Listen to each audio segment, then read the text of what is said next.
Our property sits at just under 12,000 feet above sea level, at the base of the Cordillera Blanca mountains in Peru, the highest tropical mountains and the second highest mountain range in the world, after the Himalayas. We have a very sunny, permanent spring-type climate here. These breathtaking Andean peaks are located right behind our property. Any number of 3-hour hikes will bring you to the base of peaks over 20,000 feet high. Our neighbors are all native herders and farmers.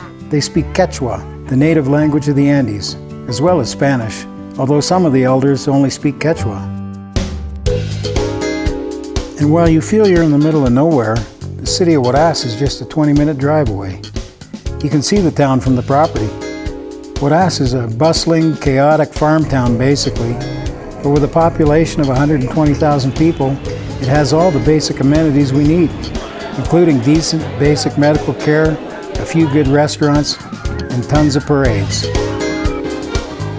I came here initially in 1988 to do my grad studies in environmental sciences, and being a mountain lover, I really fell in love with the place, both the mountains and the culture and the people. I spent a year, returned to Canada, graduated, met Diana in 1992, and shortly after that was offered work with a consulting company that offered to move me to Ecuador. So I figured I'd better pop the question to Diana. And well, here we are, and it's been one heck of an adventure. We bought the property and moved here in 2003 because it's a healthy, enriching place to live. There are 2 adjacent parcels totaling 2.5 hectares. One is undeveloped and the other has all the buildings. My background is in hospitality, so we knew we wanted to share this with people, but not too many people. We wanted to enjoy the place and not overcommit ourselves. The main lodge has a big open fireplace in the dining room and living room area. we added a beautiful solarium-style dining room extension in 2020 to provide more dining and guest space as a result of the COVID pandemic. And above this new dining extension is an outside covered terrace with truly spectacular views of the surrounding Cordillera Blanca mountains. There's also a lovely private room on the upper floor with a private bathroom that has an outside terrace with great views. And there's a single room on the main floor with a shared bathroom. We also built 2 family-sized cabins in addition to the 3 rooms in the main lodge.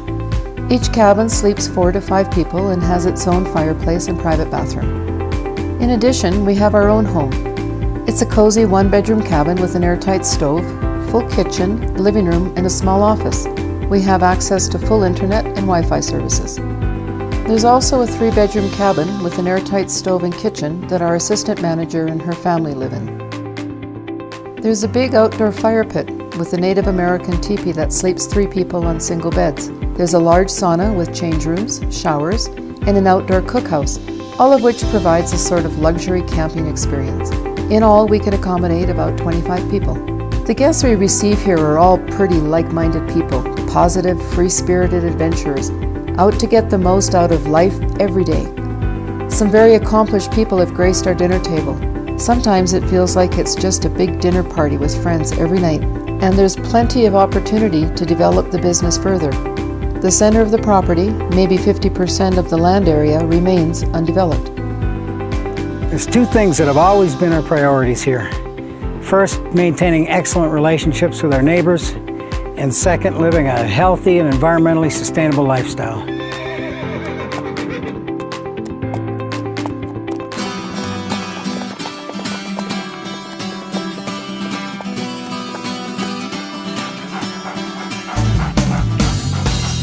We use odorless composting toilets to minimize water use. All human manure is composted with the horse manure to produce fertilizer for our pasture. If you love horses like we do, this is paradise. Endless community trails with no fence lines. We produce most of our own vegetables in 7 greenhouses and grow all of our own quinoa, potatoes, and beans organically right here on the property. No chemicals. I just love working in the gardens, the greenhouses, for a few hours at a time with my buddies here beside me. It's relaxing and productive work at the same time.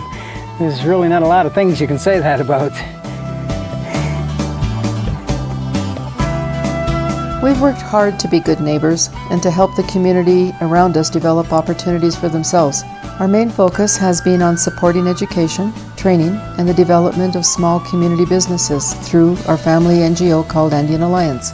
Over the last 12 years, we secured the funding and constructed the Yuraquiaco Community Development Center, together with our neighbors. It runs as a cooperative. The goal is to develop the small community businesses to a point where their profits cover the costs of the early education program, the computer room, and the center's maintenance costs, at which time will be formally transferred from our NGO to the co-op. We continue to support a variety of other activities in the area as well, everything from an annual sports tournament to providing family greenhouses for our neighbors and road repairs. All of this has created great personal relationships with our neighbors and the community around us. We feel privileged to be invited into their homes and join in their family celebrations. We feel we've truly crossed the cultural divide, and it's really rewarding to us personally.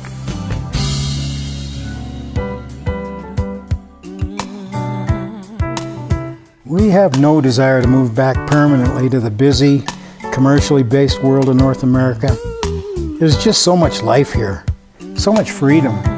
It's a rich, healthy, and rewarding lifestyle in so many ways. But we're over 65 years old now. We have family, kids, and grandkids in Canada, and we like to see them more often. We plan on building our own home on an adjacent piece of property we have right here. So we'll always be here to support anyone that does purchase this property someday. Someone that wants to grab life with their own hands and see how rewarding life can really be. Whenever God shine a light on me, open up my eyes so I can see.